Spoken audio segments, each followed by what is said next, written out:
que hoje nós vamos falar de parar. Coisa doida, né? O cara é piloto, em vez de falar de acelerar, vai falar de parar. Por que vai falar de parar, né? Então, hoje é dia de falar de freio, mas antes de falar de freio, eu queria que vocês ajudassem a fazer isso aqui crescer. Porque qual que é a ideia? A ideia é compartilhar, são 30 anos de automobilismo, 30 anos armazenando informações, 30 anos conhecendo coisas, guardando experiências, e agora, depois de uma certa idade, eu, óbvio, tenho planos futuros para isso, mas eu comecei a ter prazer em jogar isso para fora.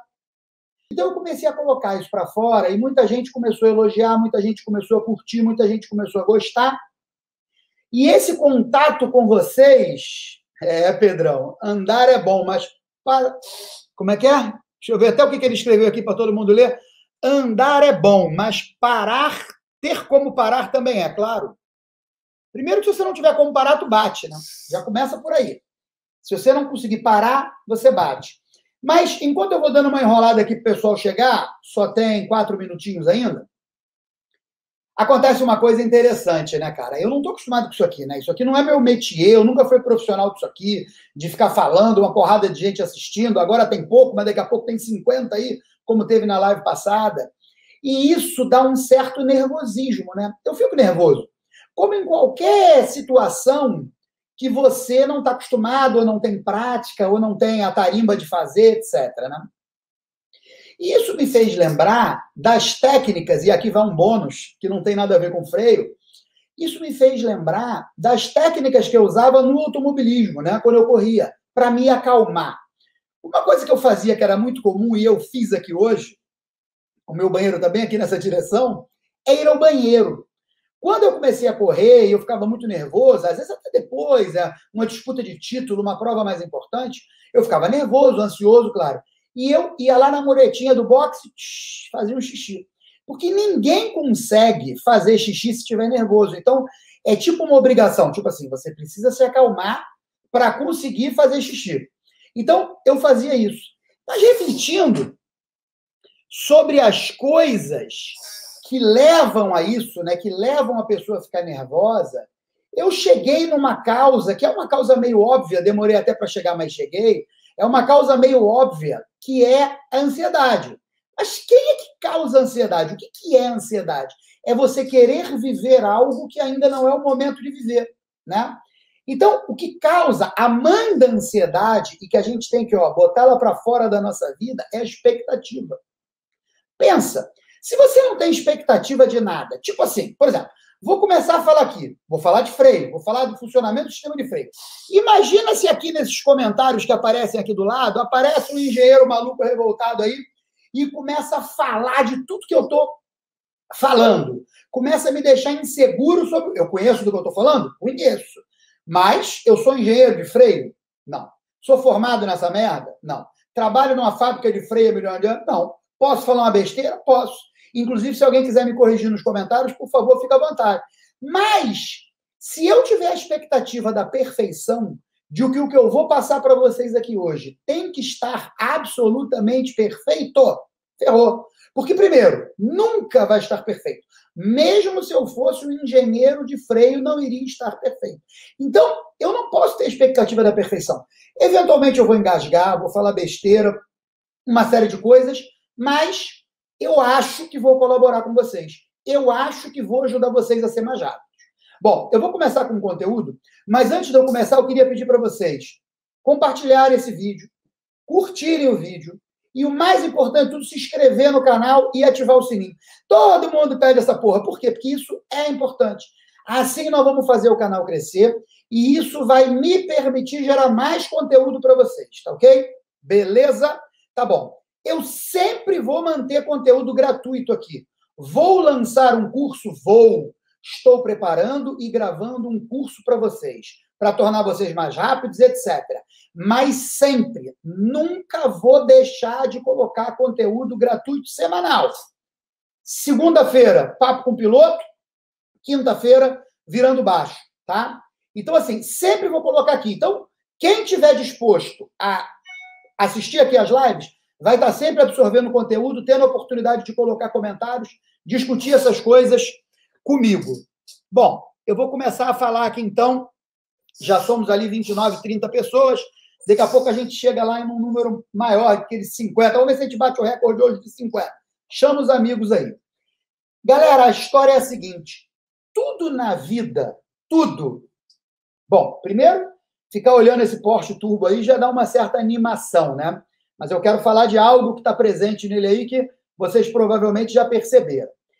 Tudo na vida, absolutamente tudo. Nós, os sistemas mecânicos, ou hidráulicos, ou elétricos, carros, máquinas em geral, tudo na vida tem uma missão.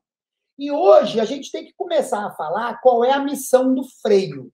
Porque se eu quero ensinar vocês ou ajudar vocês a evoluir no uso do freio para virar mais rápido, né? A gente quer ser mais rápido, primeiro a gente tem que entender qual a missão do freio. O freio está lá para quê?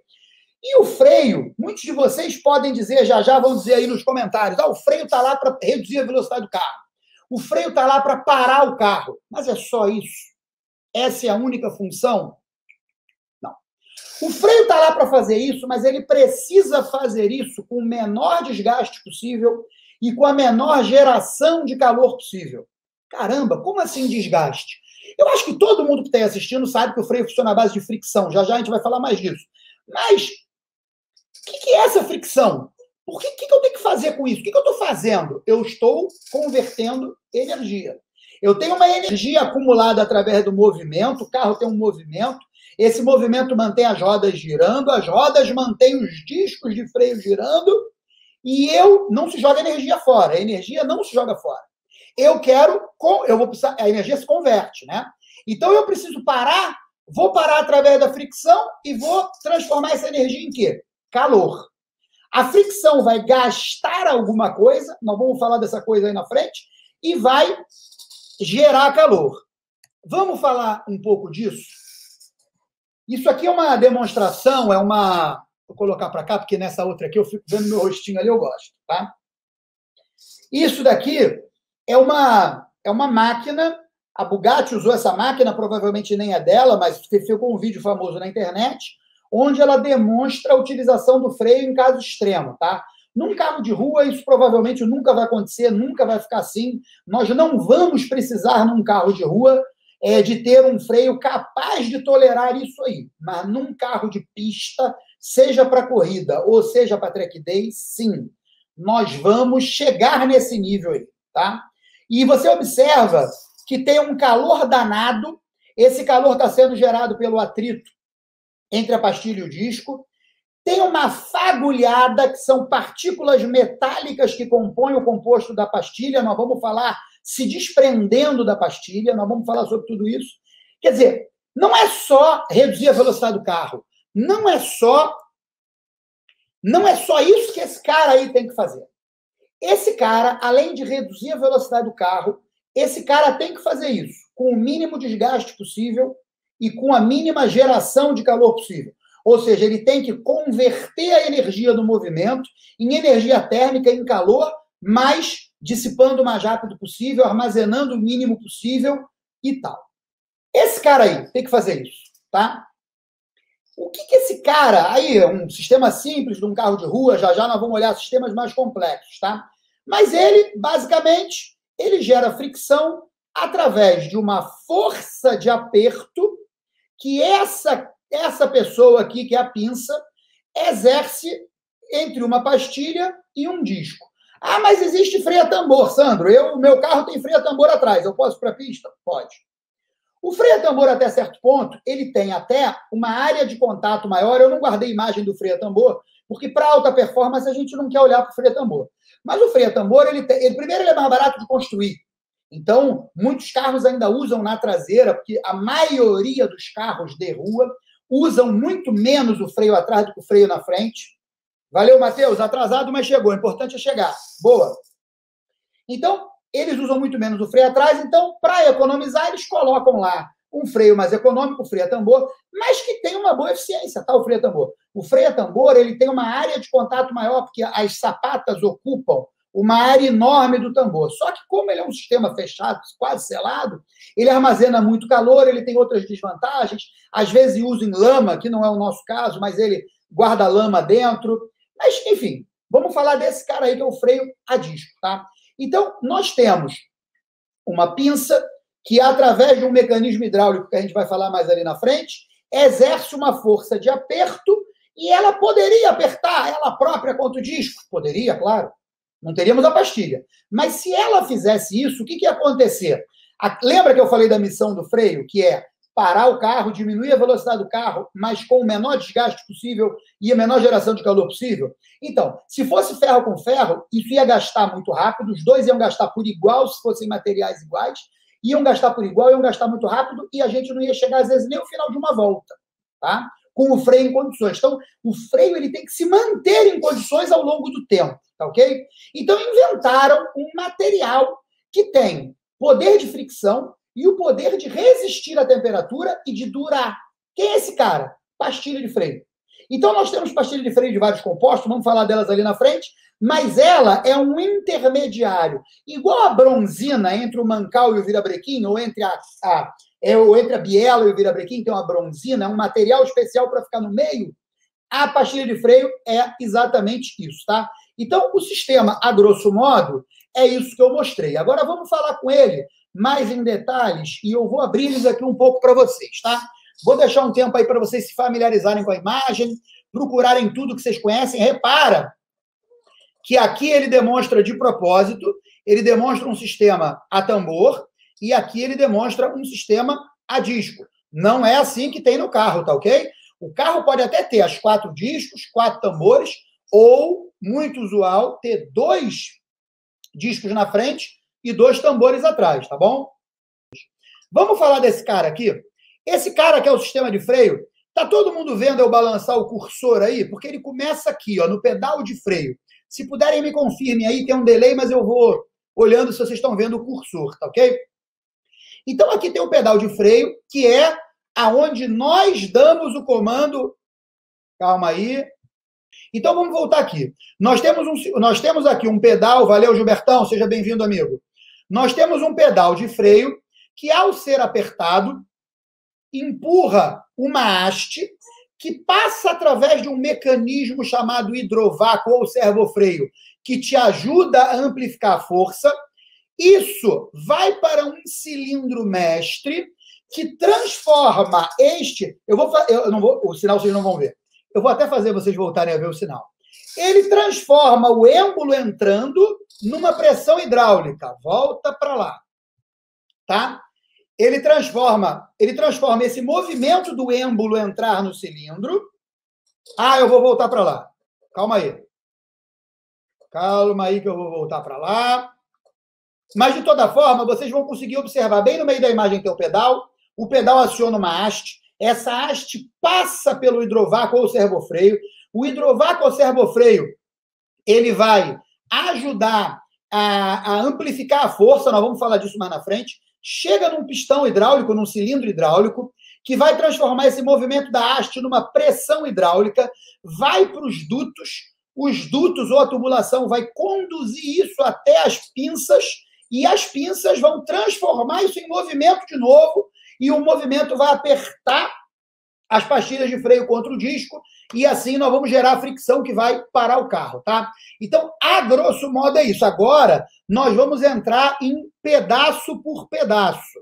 Olha, o meu amigo Marcos Teodoro, fotógrafo aqui, falou que nas últimas 24 horas trocaram um conjunto de freio dianteiro com pneu slick em 18 segundos. Cara, os caras são verdadeiramente muito rápidos. Vamos andar para frente? Agora nós vamos falar sobre cada parte do conjunto, tá ok? Então eu queria que vocês observassem aqui, alguns, não estão todos, a gente vai ver todos mais para frente, tá? Mas alguns tipos de disco de freio aí, tá bom?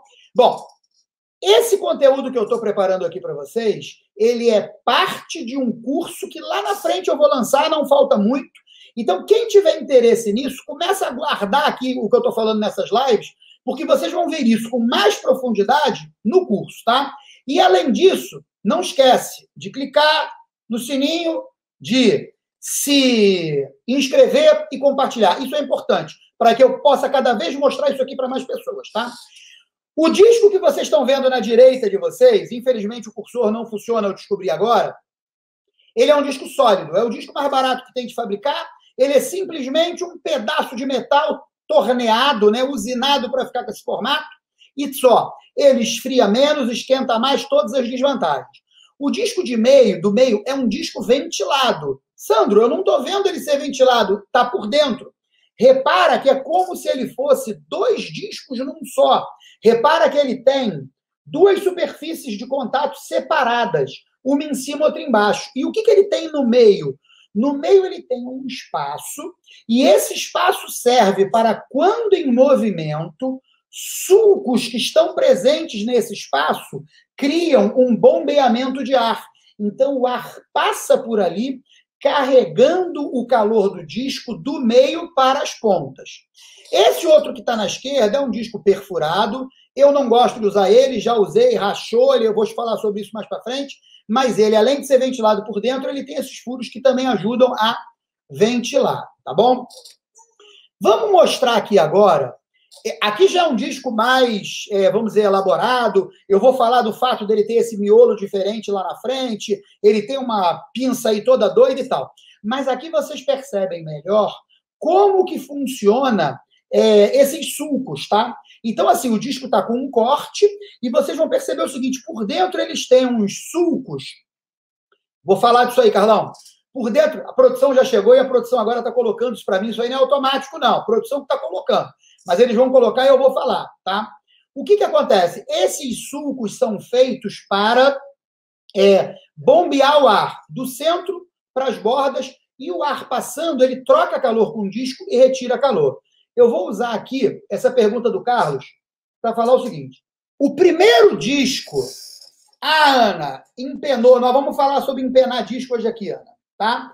Ali na frente nós vamos falar sobre que procedimento colabora para empenar disco e que a gente não deve fazer. Todo sistema é multidisco, né? Tem pelo menos um em cada roda. Mas comumente nós não temos, ou eu não conheço. Se alguém conhecer, coloca aí que eu vou pesquisar para falar disso, tá? O primeiro disco especial, o mais... Meu Deus do céu. Pedrão, não complica, não. Não complica, não. Não faço a menor ideia. Nunca ouvi falar em freios de carboneto de tungstênio na minha vida. Nunca ouvi falar. Vou pesquisar para aprender. Por enquanto, só tenho para te dizer que eu não faço a menor ideia. Vamos falar desse disco que está na tela aí. Esse é o primeiro disco especial, é o mais simples dos especiais que vocês vão ver. Apesar dele estar pintado de preto por dentro, ele é um disco de uma peça única, todo feito em aço, muitas vezes numa liga nobre, muitas vezes não, feito para... ele tem esses slots têm uma função que eu vou explicar, tá? Mas ele já é melhor do que o furado para o nosso uso. Ele dissipa menos calor do que o furado, mas ele tem uma tendência menor a rachar, porque o disco, quando dilata, quando ele esquenta, ele dilata e ele cresce, tá? Ao crescer, se você faz ele crescer muito rápido, nós vamos chegar nesse ponto, o ponto onde estão os furos, ele não consegue crescer ao mesmo tempo. O furo e o disco. Então, ele tem a tendência a iniciar uma rachadura ali. É como se fosse assim, você submete ele a uma dilatação muito rápida. Então, ele tem a tendência a começar. O ponto de furo é o início da rachadura. Esse não tem esse problema. Esse tem esses slots têm basicamente 2 funções, tá? Uma função é virar um caminho de escoamento dos gases, porque toda vez que você gera calor, você aquece o ar que está ali, gera gases provenientes da queima do material da pastilha, e esses gases têm que ter um espaço para fugir, senão eles viram um colchão de gases entre a pastilha e o disco, e isso, vamos dizer, a grosso modo, amortece o trabalho de fricção da pastilha no disco. O outro trabalho é raspar pequenas partículas queimadas que ficam na face da pastilha, raspar, limpar e manter a pastilha sempre raspadinha e sempre com material novo para gastar de novo, tá? Então, é assim que funciona esse disco. Vamos falar agora de um disco especial para competição já mais elaborado. O que esse disco tem de mais elaborado? Ele é feito verdadeiramente... Calma aí. Cara, veja bem, eu dou passe em disco, tá? Eu dou passe em disco. Mas para o uso exclusivamente em pista. Se o teu freio estiver adequadamente configurado, você não vai precisar dar passe. Ele vai gastar do início ao fim sem precisar dar passe, tá ok? Se você usar o freio direito, configurar o freio direito. Então, eu até dou, em carro de rua eu dou, mas não é necessário se você fez o teu trabalho de casa todo certinho. O que esses discos são? O que esses discos têm de especial? Eles têm duas partes em dois materiais diferentes. No meio, eles são de alumínio, a gente chama de sino ou chapéu. Essa parte de alumínio, ela reduz peso, ela dissipa melhor o calor, porque o alumínio dissipa mais o calor, reduz peso, dissipa melhor o calor, e ela permite que a parte de aço que está fora, ao dilatar, não vire um cone. Isso é um pouco difícil de explicar, mas eu vou me explicar aqui, eu vou me esforçar para explicar. O que acontece? O disco de freio, quando você freia, como a alavanca da parte externa do disco, aqui está o disco de freio. A alavanca, vamos lá, isso aqui é o disco de freio.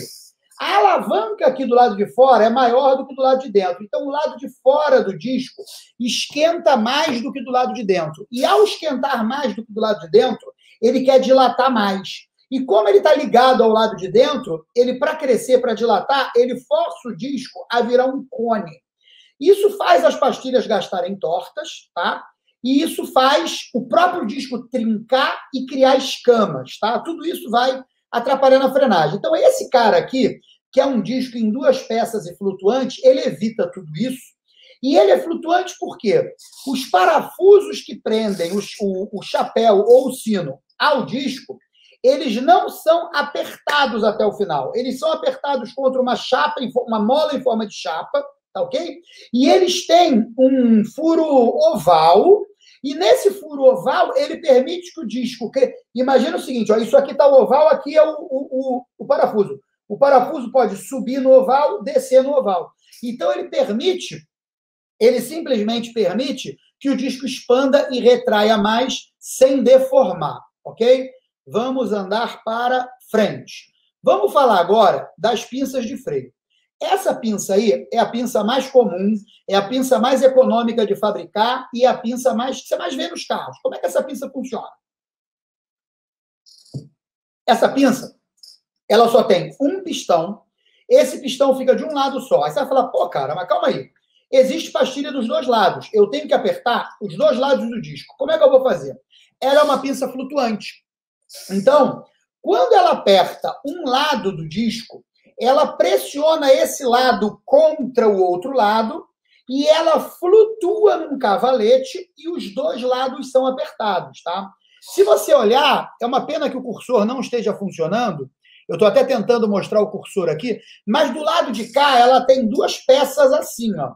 Essas duas peças é que vão pegar a pastilha do outro lado e pressioná-la contra o disco. Quais são as vantagens? Ela é mais barata, ela é até mais leve, tá? E, infelizmente, ela está presente em 99% dos carros, esse tipo de pinça aí.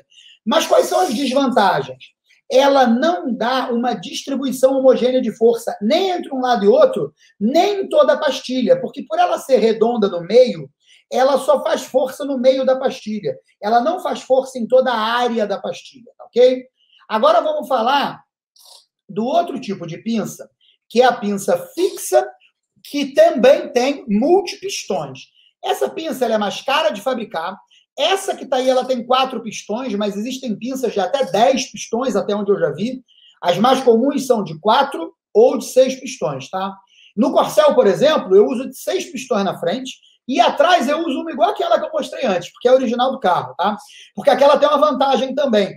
Você, por ter um pistão só, você consegue ter um sistema de freio de estacionamento, freio de mão, você consegue ter um sistema mais facilmente colocado, tá? Mas vamos falar dessa daí. Vocês reparam que ela exerce força sobre a pastilha toda, tá? Como ela tem? Primeiro, ela exerce força sobre os dois lados do disco, sobre as duas pastilhas. E segundo, ela distribui melhor a força. Ela acaba tendo uma área para exercer força maior e melhor distribuída. Por que maior? Porque 2 cilindros menores tem mais área do que um cilindro maior, né? Por motivos óbvios. Então, essa pinça, sempre que você vê um carro de corrida, você vai ver uma pinça mais parecida com essa, na verdade, até com mais pistões, tá? Então, essa pinça é mais adequada e ela vai distribuir melhor a força e etc. Vamos para a próxima. Vamos falar desses caras aí que são as pastilhas. Repara que elas são feitas de dois materiais, elas têm um material em cima mais poroso, fixado num material embaixo, que é uma placa de aço, uma placa de metal.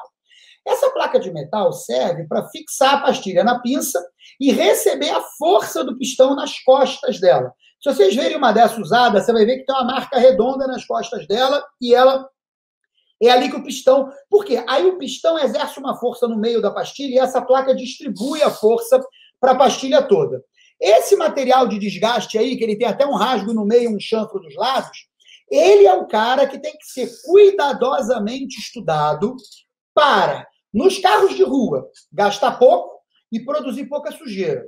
E nos carros de pista, dane-se gastar, dane-se a sujeira, ele só tem que durar uma corrida, mas produzir a máxima frenagem possível, a máxima capacidade de frenagem possível, tá ok? Existem diversos compostos de pastilha, tá? Existem pastilhas, eu estou falando só das de primeira linha, tá ok? Existem pastilhas de segunda linha que são feitas, sei lá com o quê. Mas existem pastilhas, por exemplo, os compostos cerâmicos, muita gente confunde isso, tá? Nenhum composto é só isso ou só aquilo. Nenhum composto é só metálico, ou só cerâmico, ou só orgânico. Nenhum composto é só, mas ele é mais cerâmico ou mais metálico, tá? E ele é cerâmico porque contém cerâmica e ele é metálico porque contém metal, fibras metálicas, tá?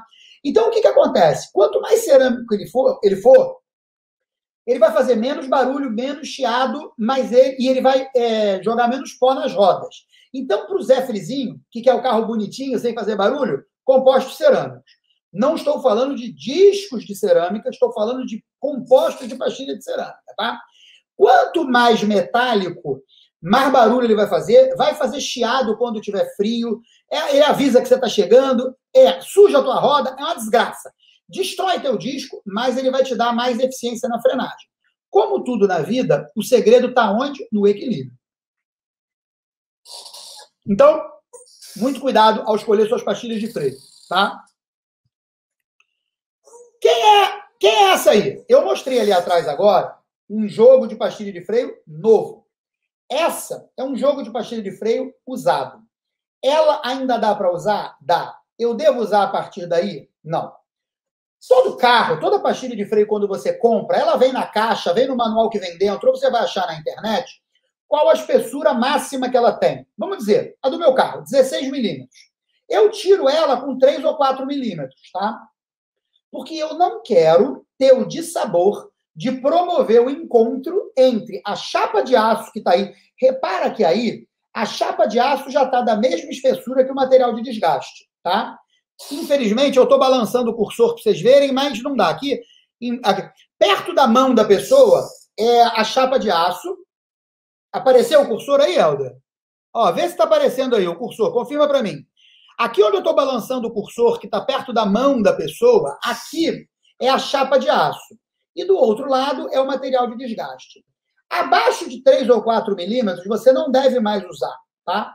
Porque a chance dela acabar, e sem te avisar muito, e você ter um encontro entre a placa de aço e o disco de aço e te estragar o teu disco, não é interessante, tá ok? Então, eu vou para o track day, eu vou com uma pastilha assim? Não, nunca. Vou com uma pastilha nova. Poxa, mas eu coloquei a minha pastilha, tem 1000 quilômetros, eu posso ir com ela? Pode. Eu devo ir com ela? Não. O que eu devo fazer? Bota outra pastilha nova, pega aquela de 1000 quilômetros e guarda. O que vai acontecer?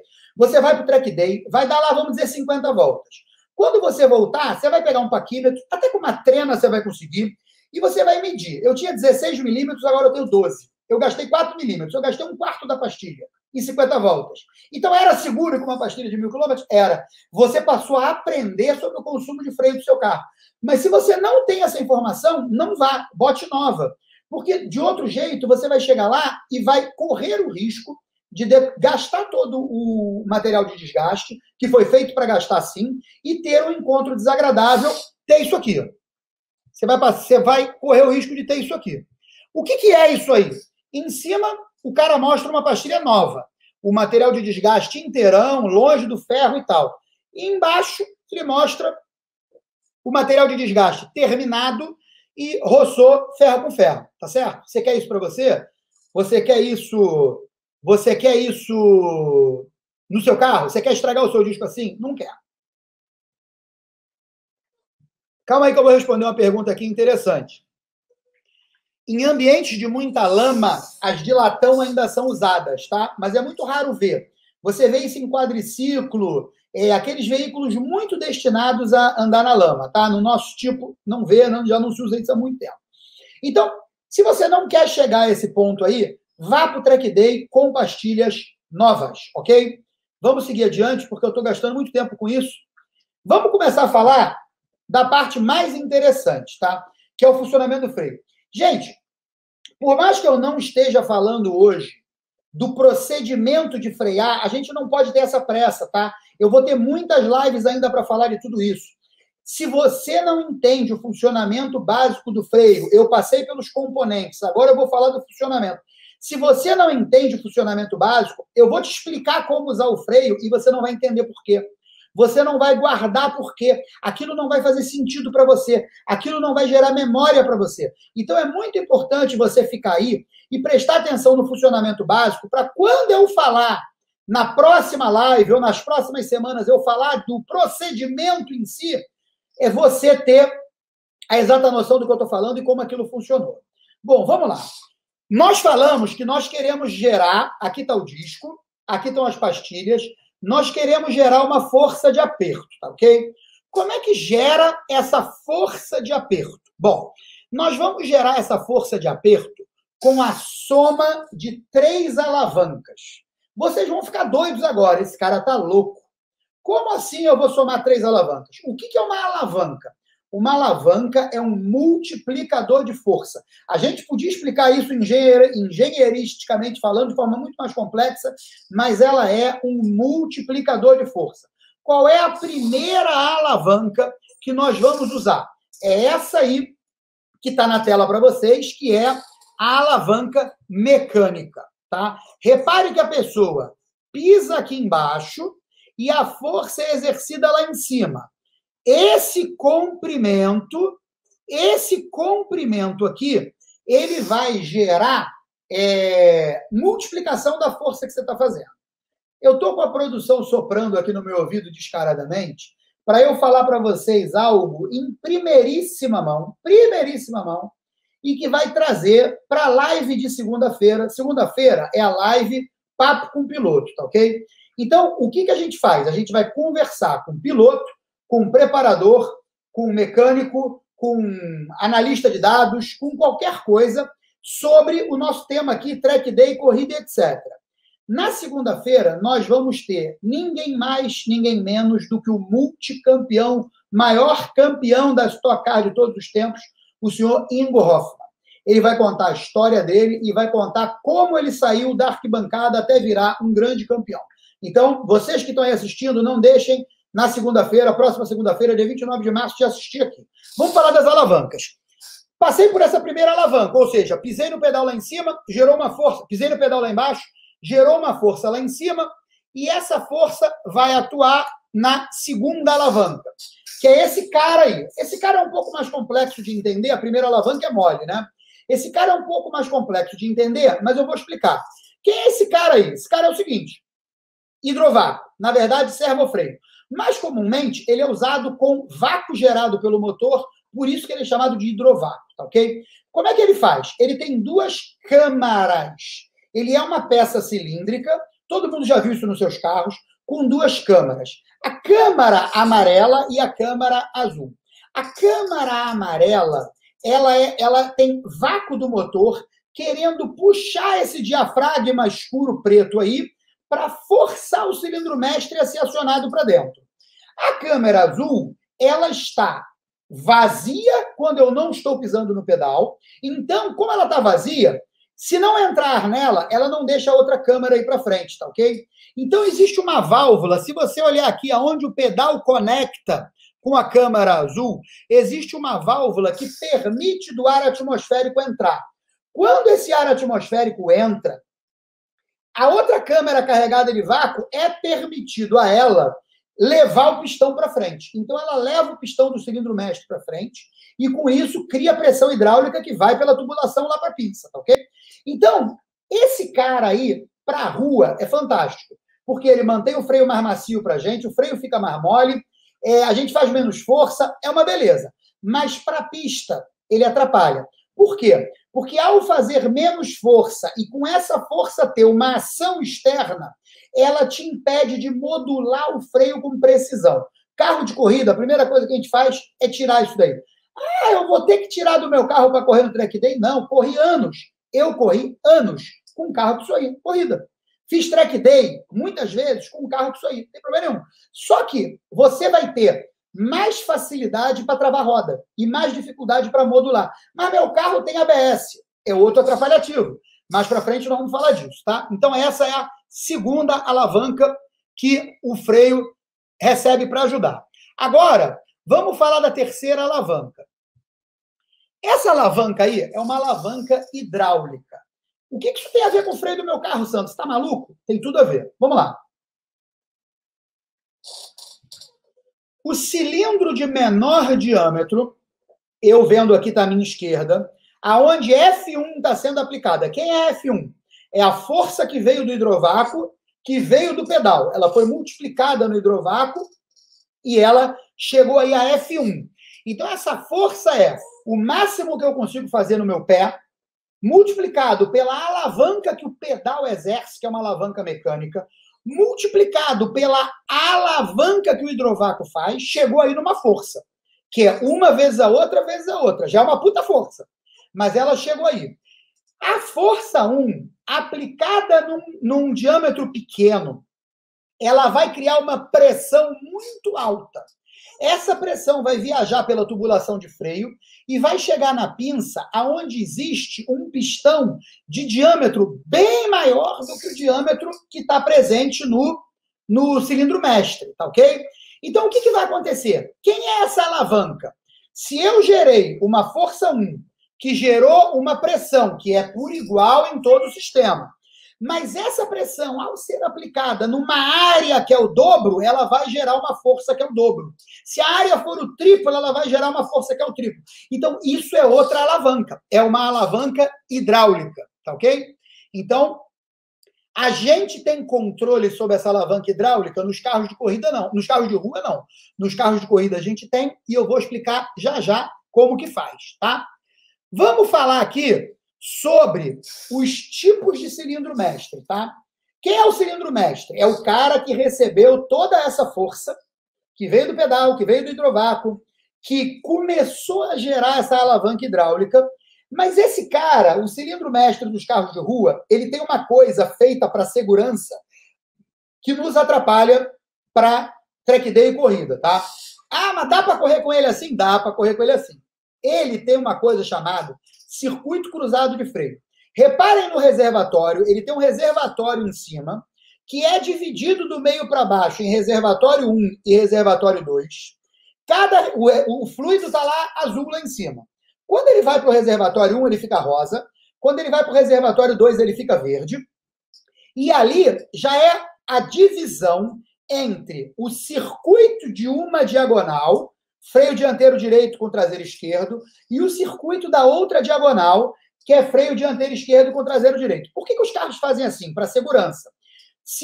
E aí você vê que o verde vai independente para um lado, eles são acionados pelo mesmo pistão-mãe, mas o pistão-mãe aciona um outro pistão secundário, tá ok? Então, eles são acionados pela mesma força, mas eles exercem pressão sobre circuitos diferentes. Por que o reservatório é dividido ao meio? Porque se um circuito vazar e o freio acabar, só acaba para 2 rodas, não acaba para as 4 rodas. Porque como o reservatório é separado no meio, sobra espaço para guardar fluido para o circuito que não vazou. Por que ele não é frente e trás, ou por que ele não é lado e outro lado? Por que ele é cruzado? Para eu ter pelo menos uma roda dianteira e uma roda traseira freando, e de forma equilibrada. Uma roda vai fazer força para fazer assim com o carro, a outra vai contrabalançar e vai fazer assim, e o carro não vai fazer nem assim nem assado, vai ter uma tendência a se manter reto. Deixa eu falar uma coisa para vocês. Eu já vi muita gente falar mal de pastilha A, B, C ou D? Simplesmente porque não acamou. E em grupos de WhatsApp, eu cansei de perguntar para a pessoa, você acamou o freio como? Ué, já tinha rodado 1000 quilômetros, já estava acamado. Não estava. Aí o cara me tira uma pastilha de um composto, coloca uma pastilha de outro composto, não criou a camada de transferência, está tentando frear com um composto A em cima de um composto B e a culpa é da pastilha. Não é. A culpa é de você. Você não tem culpa de não ter essa informação. Mas antes de botar culpa na pastilha, vai buscar essa informação. E como é que você vai buscar? Nas lives do tio Sandro. Bom, galera, um abraço para todo mundo. Muito obrigado por terem estado aqui. Tá bom? Eu queria agradecer. Beijo para todos vocês. Um abraço enorme. Até segunda, 9 da noite aqui. Um abraço grande. Até mais. Valeu. Tchau.